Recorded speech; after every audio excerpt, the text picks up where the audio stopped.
Okay guys, sa mga matataba dyan na gusto magpapahit yung mga overweight, may laki tiyan kagaya ko dati, baka parehas lang din tayo ng goal. Yung ganito lang, yung pumayat ka lang, magkaroon ka ng tindig, yung mga pag-t-shirt ka nang hindi lumumusli yung tiyan mo, hindi bakit yung love handles mo, at higit sa lahat yung maging fit and healthy ka.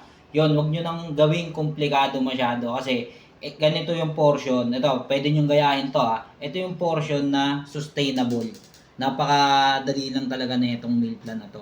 Actually, ito rin naman yung kinakain ko nung mataba pa ako. Ang ginawa ko lang, may mga binawas lang ako at meron akong dinagdag. So, ayan, katulad niyan. Itong omelette natin ay tortang itlog. Giniling. Basta giniling niya na may potato, tapos yan, prinito natin, lagyan natin itlog. Tapos meron tayong, ayan, yung kamatayin nating repolyo. Then, half cup of rice. Isipin mo, ang laki niya, no?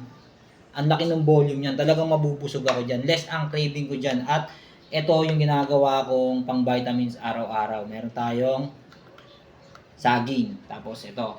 Ito, daily to. Kailangan may ganito talaga ako.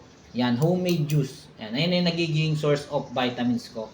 Guys, kasi dito sa pagda-diet, kailangan mo talaga tamang nutrisyon. At syempre, yung nabawas natin talaga rito sa kanin. Actually, pwede naman ako mag 1 cup of rice. Ang ginagawa ko lang, half cup, pero meron akong kamote. Kasi mas mabigat sa tiyan to. Ayun yung diskarte ko. So, ayan. Kaya napapatagal ko yung kabusugan ko. Di ka daw nagugutom. So, ayun lang. Ganun lang. Huwag nyo gawing masyadong komplikado yung pagda-diet para di kayo mahirapan.